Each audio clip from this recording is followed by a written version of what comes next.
Oke. Halo, kami dari kelompok 3. Di sini kami akan membahas mengenai homeostasis. Di dalam materi ini kami akan menjelaskan beberapa cabang. Yang pertama, homeostasis itu sendiri, kemudian ada sistem sirkulasi. Kami juga menyinggung mengenai hewan berdarah panas dan dingin. Yang terakhir kami menyinggung mengenai sistem ekskresi. Kami beranggotakan 5 orang yang semuanya adalah mahasiswa ilmu kelautan itu sendiri. Dan keempat anggota lainnya adalah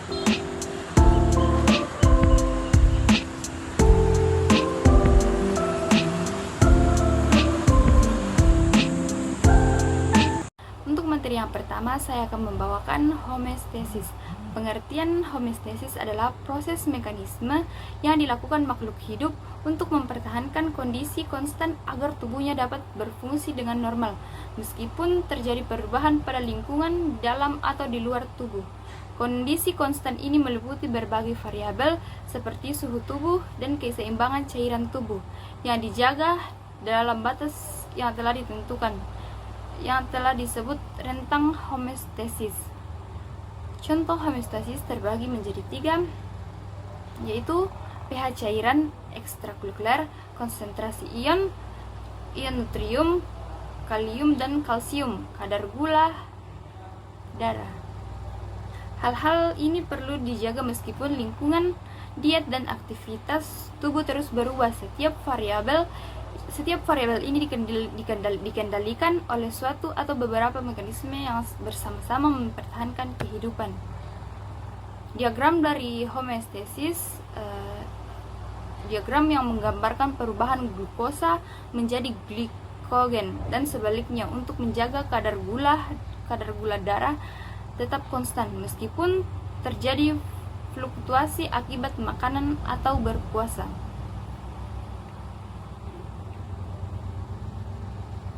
Ketika suatu hal sudah dalam kondisi optimal, homeostasis muncul sebagai restansi alami untuk berubah. Kondisi seimbang dipertahankan dan diatur oleh banyak mekanisme.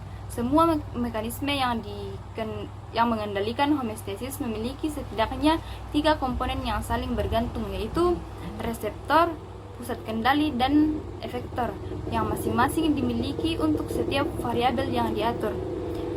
Reseptor adalah komponen penginderaan yang memantau dan merespon perubahan lingkungan, baik eksternal maupun internal. Reseptor mencakup reseptor suhu dan reseptor mekanik. Pusat kontrolnya pusat pernapasan dan sistem renin-angiotensin.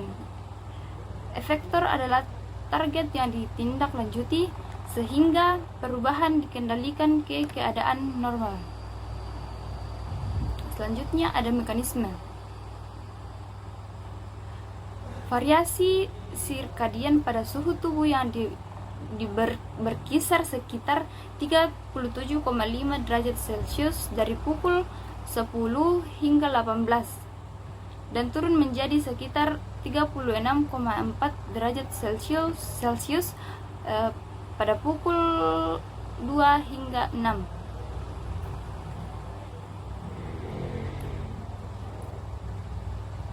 Proses metabolik pada semua organisme hanya dapat terjadi di lingkungan fisik dan kimia yang sangat spesifik. Kondisinya bervariasi pada masing-masing organisme dan tergantung apakah proses kimia berlangsung di dalam sel atau di dalam cairan interstisial yang mengenai sel. Mekanisme homeostasis yang paling dikenal pada mamalia adalah regulator atau pengatur yang menjaga agar komposisi cairan ekstraseluler atau lingkungan internal tetap konstan, terutama yang berkaitan dengan suhu, pH, osmolalitas, serta konsentrasi natrium, kalium, glukosa, karbon dioksida, dan oksigen. Ada banyak sekali mekanisme homeostasis lain yang mengatur beragam aspek fisiologi dalam tubuh. Ketika tingkat suatu variabel lebih tinggi atau lebih rendah dari yang dibutuhkan, masing-masing kondisi ini sering diawali dengan hiper dan hipo, seperti hipertermia dan hiperportemia, atau hipertensi dan hipotensi. Jika suatu entitas dikendalikan melalui hemotesis, hal itu tidak menyiratkan bahwa nilainya harus benar-benar stabil untuk menjaga kesehatan. Suhu inti tubuh misalnya diatur oleh mekanisme homeostasis oleh sensor suhu, diantaranya hipotalamus pada otak. Namun titik setel suatu regulator diatur ulang secara teratur. Sebagai contoh, suhu inti tubuh manusia bervariasi sepanjang hari atau dipengaruhi oleh ritme sirkadian dengan suhu terendah terjadi pada malam hari dan tinggi pada sore hari. Suhu normal bervariasi akibat siklus menstruasi. Titik setel regulator suhu diatur ulang ketika infeksi untuk menghasilkan demam. Organisme mampu menyesuaikan diri pada berbagai kondisi seperti perubahan suhu atau kadar oksigen pada ketinggian tertentu dengan proses aklimatasi. Di sini saya akan menjelaskan mengenai beberapa jenis sistem sirkulasi pada homeostasis yang terdiri dari 3 tipe paling umum. Yang pertama ada sistem sirkulasi darah pada manusia. Sistem ini adalah contoh dari sistem sirkulasi tertutup, di mana darah mengalir melalui pembuluh darah, arteri, vena, dan kapiler dengan membawa oksigen, nutrisi, hormon, dan produk limbah ke dan dari sel-sel tubuh. Ini membantu menjaga keseimbangan termal, pengangkutan zat-zat, serta regulasi tekanan darah dan pH dalam tubuh. Yang kedua ada sistem sirkulasi limfatik. Sistem sirkulasi limfatik adalah sistem yang berperan dalam membersihkan cairan eksudat dan limbah dari jaringan tubuh. Ini membantu menjaga keseimbangan cairan dalam tubuh dan berperan dalam sistem kekebalan tubuh. Cara kerjanya yaitu cairan limfa mengalir melalui pembuluh limfa dan akhirnya kembali ke aliran darah. Yang ketiga adalah sistem sirkulasi udara pada tumbuhan. Tumbuhan memiliki sistem sirkulasi udara yang disebut sebagai sistem vaskular. Ini mencakup xilem yang membawa air dan mineral dari akar ke daun, dan floem yang membawa makanan yang diproduksi di daun ke seluruh bagian tumbuhan. Ini membantu dalam menjaga homeostasis air, nutrisi, juga gula dalam tumbuhan. Selain ketiga tipe di atas, ada beberapa hewan yang memiliki sistem sirkulasi yang berbeda, seperti misalnya sistem sirkulasi terbuka pada beberapa arthropoda atau serangga, dan sistem sirkulasi paru-paru pada ikan. Nah, apa itu sistem sirkulasi terbuka? Cara kerja dari sistem ini adalah darah tidak selalu terkandung pada pembuluh darah tertutup. Maksudnya, darah mengalir bebas dalam rongga tubuh yang disebut sebagai hemolimfa. Ini mengalir dari jantung ke ruang tubuh dan kembali ke jantung. Tubuh terbuka dan tidak selalu ada pemisahan antara darah dan jaringan. Sementara perannya dalam homeostasis lebih sederhana dibandingkan dengan sistem tertutup. Ini membantu dalam transportasi zat-zat dan peredaran nutrisi, tetapi lebih sedikit berperan dalam regulasi, seperti pengaturan suhu atau pengaturan tekanan darah dalam tubuh. Sistem sirkulasi tertutup memiliki lebih banyak kontrol dan peran dalam menjaga homeostasis, sementara sistem sirkulasi terbuka lebih umum pada hewan yang tidak memerlukan regulasi internal yang rumit, seperti vertebrata. Semua sistem ini berperan dalam menjaga homeostasis dengan memastikan transportasi zat-zat yang diperlukan dan pengangkutan produk limbah dalam tubuh organisme. Sistem sirkulasi homeostasis pada darah. Setiap kali pembuluh darah yang rusak, beberapa proses homeostasis diimplementasikan untuk mencegah kehilangan darah yang berlebihan. Penghentian pendarahan disebut homeostasis dan melibatkan 3 proses terpisah namun saling terkait. Ketiga proses itu adalah penyempitan pembuluh darah atau vascular spasms, pembentukan sumbat trombosit, dan pembentukan bekuan darah. Penyempitan pembuluh darah.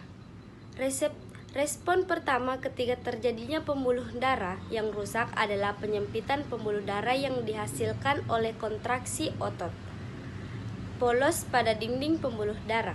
Peristiwa ini membatasi kehilangan darah dari pembuluh yang rusak karena dapat menutupi pembuluh darah yang benar-benar kecil dan menghentikan aliran darahnya. Beberapa hal memicu terjadinya peristiwa ini: cedera merangsang reseptor nyeri. Beberapa di antaranya langsung menginervasi pembuluh darah di dekatnya dan menyebabkan pembuluh darah mengerut. Efek ini berlangsung hanya beberapa menit, tetapi mekanisme lain mengambil alih pada saat reaksi ini mereda. Pembentukan sumbat trombosit. Trombosit terbiasanya tidak menempel antara satu sama lain atau ke dinding pembuluh darah karena mereka ditolak oleh dinding pembuluh darah yang bermuatan positif. Ketika pembuluh darah rusak, jaringan ikat di pembuluh darah terbuka. Akibatnya, trombosit tertarik ke situs tersebut dan menempel pada jaringan ikat yang bermuatan negatif. Juga menempel antara satu sama lain sehingga kelompok trombosit terakumulasi membentuk sumbat. Sumbat trombosit dapat mengurangi atau menghentikan pendarahan kecil. Pembekuan darah. Pembekuan darah adalah proses ketiga dan paling efektif dalam proses homeostasis. Sangatlah penting dan membeku dengan cepat ketika pembuluh darah mengalami kerusakan. Tapi sama pentingnya agar darah tidak menggumpal ketika tidak ada kerusakan di pembuluh darah. Karena keseimbangan ini, proses pembekuan darah adalah salah satu proses yang paling kompleks dalam tubuh yang melibatkan lebih dari 30 reaksi kimia dan melibatkan juga banyak zat. Walaupun proses kompleks, pembekuan darah selesai dalam waktu 3-6 menit setelah pembuluh darah mengalami kerusakan. Jantung. Jantung berasal dari bahasa Latin, yaitu cor adalah sebuah rongga. Rongga organ berotot yang berfungsi sebagai pemompa darah lewat pembuluh darah oleh kontraksi berirama yang berulang. Darah menyuplai oksigen dan nutrisi pada tubuh, juga membantu menghilangkan sisa-sisa metabolisme. Istilah kardiak berarti berhubungan dengan jantung. Dari kata Yunani kardia untuk jantung. Jantung adalah salah satu organ manusia yang berperan dalam sistem peredaran darah, terletak di rongga dada agak sebelah kiri. Bagian-bagian jantung. Jantung terdiri dari 13 bagian, yaitu vena cava superior, katup aorta, vena pulmonalis kanan, atrium kanan, katup tricuspidalis, vena cava inferior, vertikal kanan, aorta, arteri pulmonalis, atrium kiri, vena pulmonalis kiri, kutub mitral, vertikal kiri.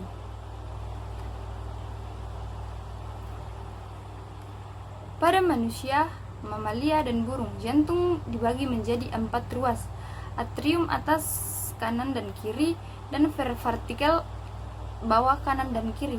Pada umumnya, atrium dan vertikal kanan disebut jantung kanan dan sisanya disebut jantung kiri. Ikan hanya memiliki 2 ruas sebagai atrium dan sebelah vertikal, sementara reptil memiliki 3 ruas. Pada jantung yang sehat, darah mengalir satu arah melalui pembuluh darah. Terdapat sebuah kantung pembungkus yang melindungi jantung, perikardium, yang juga mengandung sedikit cairan. Dinding jantung tersusun atas 3 lapisan: epikardium, miokardium, dan endokardium. Selanjutnya, sistem ekresi. Sistem ekresi adalah sistem tubuh yang bertanggung jawab untuk mengeluarkan limbah dari tubuh. Nah, sistem ini terdiri dari beberapa organ dan struktur tubuh yang bekerja bersama untuk menghasilkan, menyimpan, dan mengeluarkan zat-zat yang tidak diperlukan oleh tubuh. Nah, saluran ekresi terdiri dari 4 bagian, yaitu yang pertama, ginjal. Nah, ginjal adalah organ utama dalam sistem ekskresi yang bertanggung jawab untuk menyaring limbah dari darah dan mengeluarkannya dalam bentuk urin. Yang kedua, ureter. Ureter adalah saluran kecil yang menghubungkan ginjal dengan kandung kemih. Ureter mengangkut urin dari ginjal ke kandung kemih. Nah, yang ketiga, kandung kemih. Kandung kemih adalah organ yang berfungsi sebagai tempat penyimpanan sementara urin sebelum dikeluarkan dari tubuh. Nah, yang keempat atau yang terakhir yaitu uretra. Uretra adalah saluran yang menghubungkan kandung kemih dengan lingkungan luar tubuh. Uretra berfungsi untuk mengeluarkan urin dari tubuh. Nah, selain itu, sistem ekskresi juga mencakup organ lain seperti hati, paru-paru, dan kulit yang juga berperan dalam mengeluarkan limbah dari tubuh.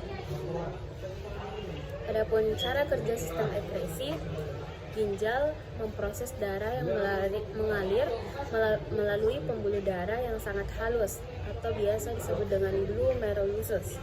Ginjal menyaring darah untuk menghilangkan produk limbah seperti urea, kreatinin, dan asam urat serta membantu menjaga keseimbangan elektrolit dalam cairan dalam tubuh.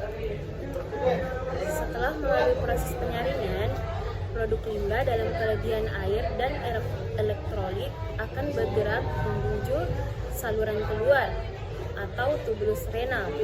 Nah, di sini beberapa zat yang berguna seperti glukosa dan asam amino akan diambil kembali oleh tubulus dan kembali ke dalam darah. Urin yang dihasilkan oleh ginjal akan dikeluarkan melalui dua ureter menuju kandung kemih. Saat kandung kemih terisi dengan urin, sinyal ke otak akan membuat kita merasakan dorongan untuk buang air kecil. Saat kita buang air kecil, urin akan mengalir keluar dari tubuh melalui uretra. Selain itu, sistem ekskresi juga melibatkan organ lainnya seperti hati, paru-paru, dan kulit. Hati membantu mengubah produk limbah dari metabolisme tubuh menjadi zat yang lebih mudah dikeluarkan oleh ginjal. Paru-paru membantu mengeluarkan gas limbah seperti karbon dioksida dan air dari tubuh melalui pernapasan. Sedangkan kulit membantu mengeluarkan air dan elektrolit melalui keringat. Secara keseluruhan, sistem ekskresi bekerja secara terus-menerus untuk menjaga keseimbangan cairan, elektrolit, dan produk limbah dalam tubuh, sehingga membantu menjaga kesehatan dan kestabilan lingkungan dalam tubuh. Selanjutnya, berikut adalah beberapa cara untuk menjaga kesehatan fungsi sistem ekskresi. Nah, yang pertama yaitu minum cukup air putih. Air sangat penting untuk menjaga fungsi ginjal dan membantu mengeluarkan produk limbah dari tubuh. Minumlah setidaknya 8-10 gelas air setiap harinya. Nah, yang kedua yaitu makan. Makan makanan sehat dan seimbang seperti sayuran, buah-buahan, biji-bijian, dan protein tanpa lemak membantu menjaga kesehatan ginjal dan sistem ekskresi secara keseluruhan. Yang ketiga yaitu menghindari konsumsi alkohol dan rokok.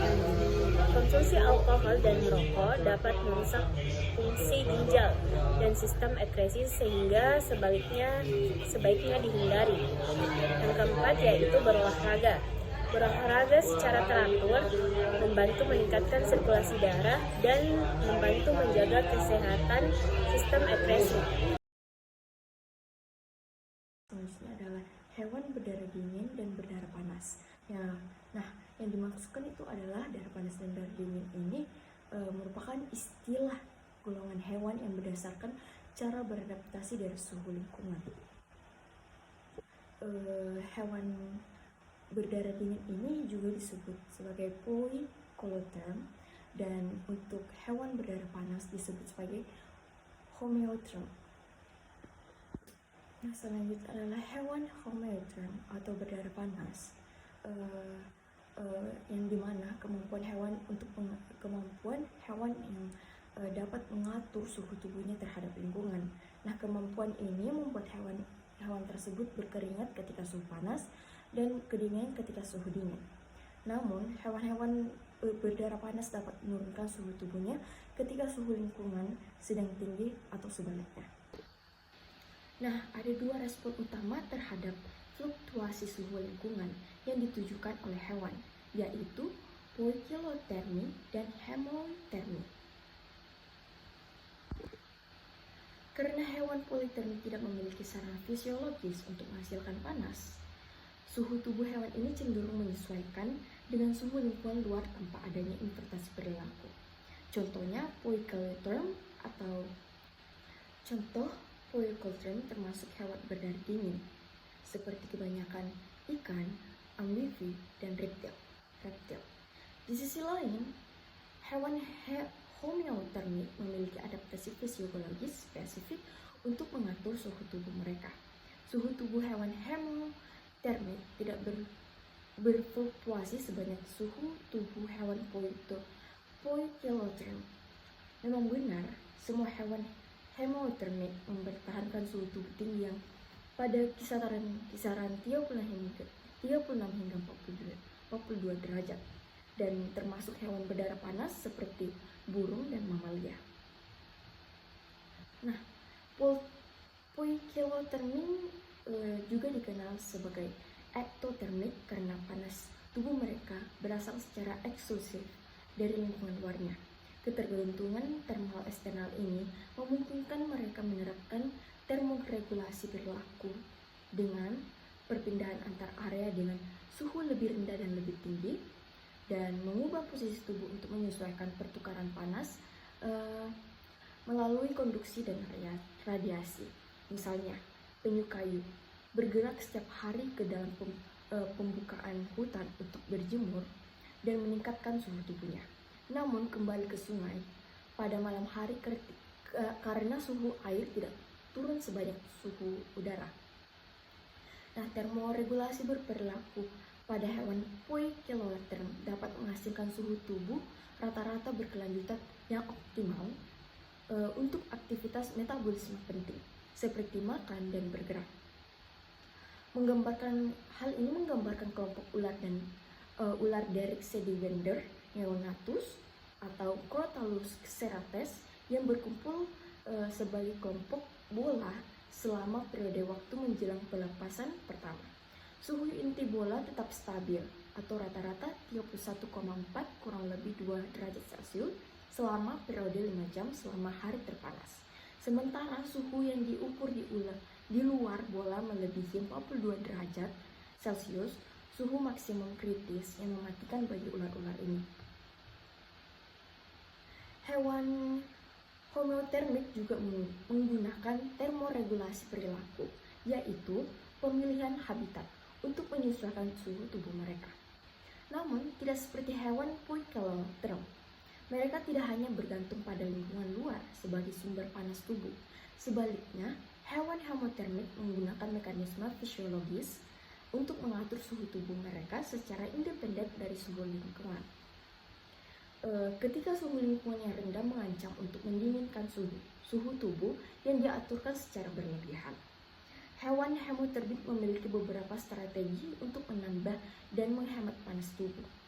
Kontraksi isometrik otot rangka yang disebut menggigil mentransfer panas mekanis ke inti tubuh, sementara vasokonstriksi pembuluh darah perifer mengurangi kehilangan panas dari integumen yang menggambarkan bagaimana lebah yang menggigil dalam suhu lingkungan yang dingin, yang meningkatkan suhu tubuh toraks ke tingkat yang diperlukan untuk aktivitas otot terbang yaitu 30 sampai 40 derajat Celcius.